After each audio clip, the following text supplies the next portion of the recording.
Hello. How is everybody? I'm going to open the curtain a bit. Maybe get a bit of light so you can see me. Maybe, huh? There. Alright, let me move over here a bit. Okay.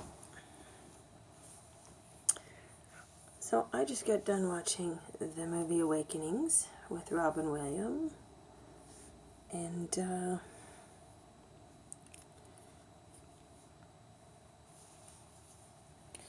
well, to be quite honest with you, I want to start making some videos because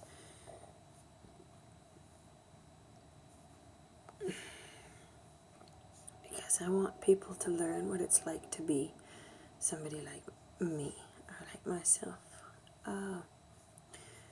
To look at me just to walk by, you wouldn't be able to tell that I have a severe mental illness on top of a bunch of other severe mental illnesses underlying this mental illness. And a lot of people wouldn't understand why I behave the way I do, why I act the way I do, why I'm so defensive, so on and so forth. But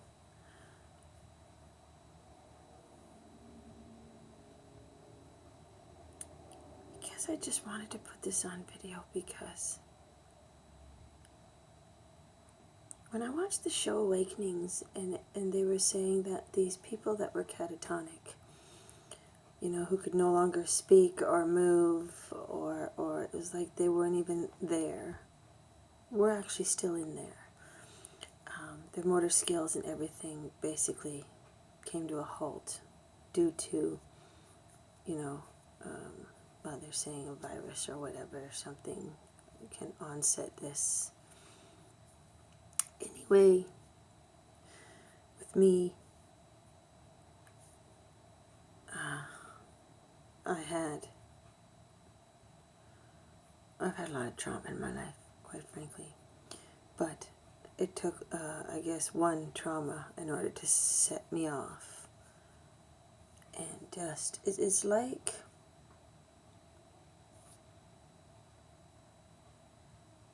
I remember that moment like it was yesterday.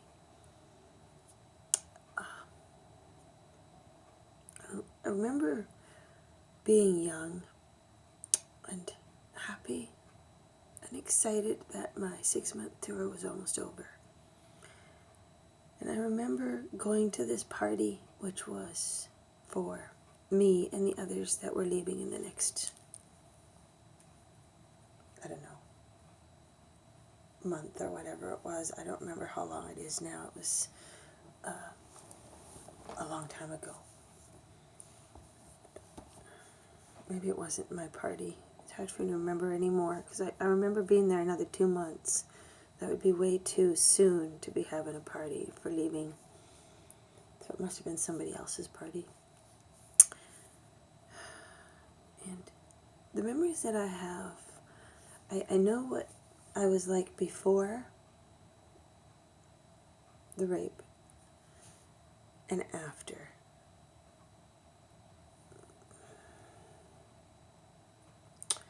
It's like something, after something like that happens to you, something just stops working in your brain.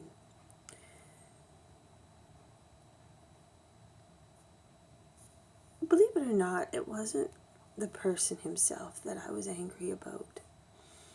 Although what he did was an asshole thing. But he did do what he said he would do. He said that I would have no say, I wouldn't be able to stop him. That part was true. He was a very smart man because he knew how to get away with what he wanted to get away with in a way that would make it seem like it was a dream to me and that it didn't really happen. Anyway, I remember the feeling. I remember being happy, carefree. I mean, I didn't like being there where I was. I wanted to come home and stuff. But I had this innocence where I wanted to hang out with everybody. Didn't think anybody would ever hurt somebody that was nice like me. People only hurt people that are vulnerable and maybe maybe throw themselves on them, or they're ignorant people or mean people. Never thought it would ever happen to a nice person. But anyway, turns out I was more vulnerable because I was so friendly and so nice to everybody. So that was my downfall. I don't blame myself for that. It's nice that I have this memory in my head, knowing that, well, what is normal really? Anyway,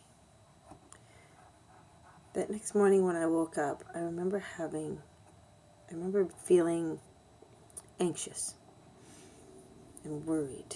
And I remember giving myself a physical from head to toe to see if there was any signs that anything had happened to me that night before, because I had this bit of a memory that somebody came into my room, but that everything was dark and I couldn't see anything because I blacked out. My sight went away.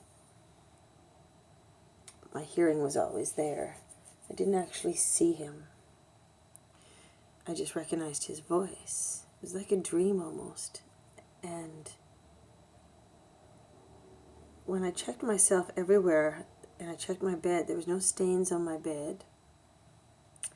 There was no stains on me, like, crusty spots or anything on my belly due to him orgasming or other people or whatever.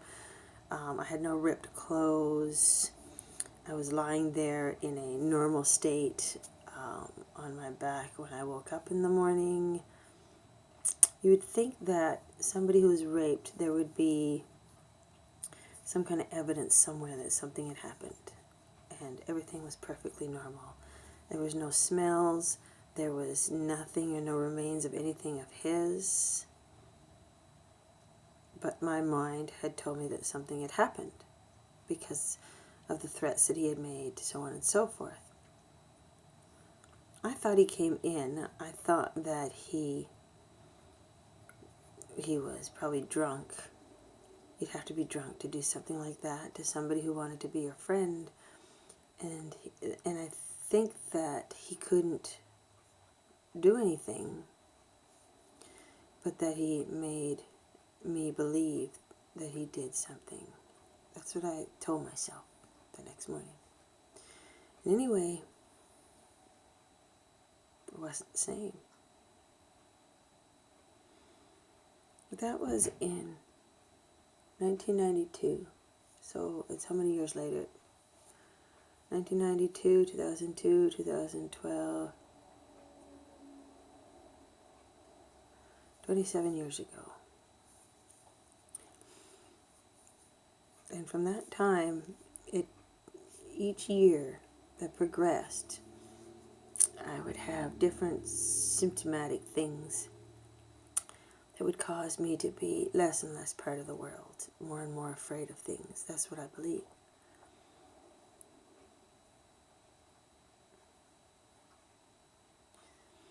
I don't know if there was a peak where I was at my worst. It would seem that routine for me is an important aspect of my life today.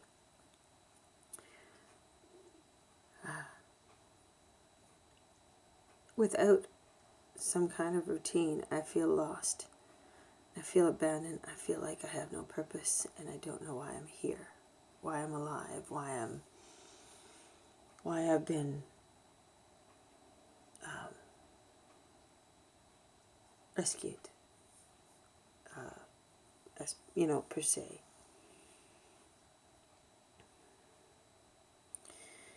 When I was in the institutions and in the hospitals, there was a sense of belonging because other people were also suffering from the same severe mental illness that I was. And a lot of these people were doctors, nurses, firefighters, police officers. And I want to believe good people, people who actually cared about other people, cared about lives, cared about saving lives. And I felt sad about that, but I also felt comfort because I felt like I wasn't alone, you know? Anyways, what I wanted to explain to you and what I want people to learn about me is what you see and how I'm behaving now. I don't know if that's really who I am or who I was. Or maybe we're never like we were yesterday or the day before or years ago. Maybe we change, kind of like shedding skin, I don't know, and we become new people as we continue our journeys in this life. Maybe that's it. Maybe I'll never be that person I was when I was 24 before that night happened. Maybe I was supposed to have that happen in order to get me to where I am today. I don't know. I spent many years fighting to try and get back to that normalcy and to take back what was taken from me. Before I tell you the things that fear me and the things that affect me, I want to share with you the things that were taken away. I wrote it down once, and the list got really long, actually, but it's very easy for me to put myself down at any given moment or call myself an idiot or whatever, because it's almost like it's a comforting thing, you know. It's like if I say that and I put myself down to the lowest fucking thing, then as long as I'm above that, I must be alive. I must be human. My pulse, you know, I can feel my heart beating when I touch my wrist or my neck. And my breath, I know that I'm alive. But anyway, always the first thing that comes to my mind that was taken away from me at the age of 24 was my innocence.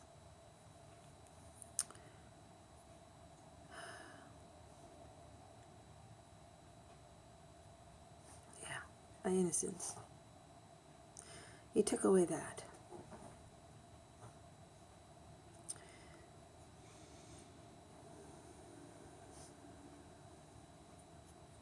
He took away my dreams, my freedom to be able to do whatever I want to do without worry. He took that away. He took away my chance of making new friends or meeting people, because I can't trust anybody anymore. He took away my chance to ever work again or to be a working citizen, because he was a boss, not my personal boss, but a boss on my same shift that I worked, and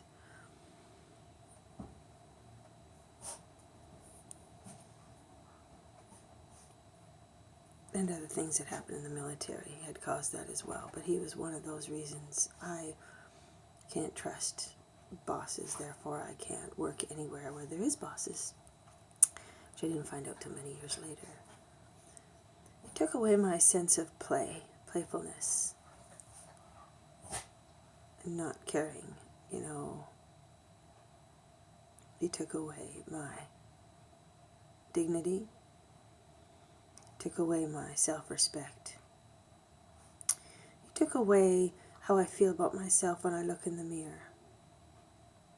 After he had raped me, I had to do everything I could to make people stop looking at me like a commodity or a sex object, which I thought I was after that happened to me.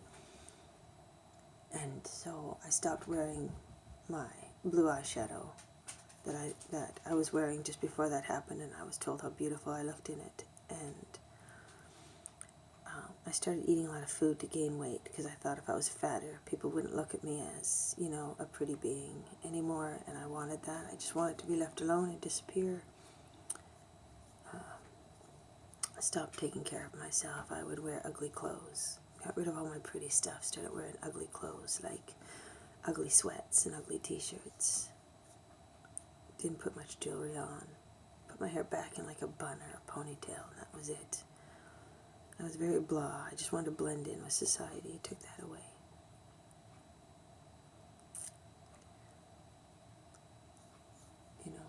And I'll end up by saying, he took away my future and everything that I could possibly do. He took that away as well. And he stayed within me. He's still within me to this day. I can't seem to rid him or his spirit or anything. And for whatever reason, I still to this day am angry.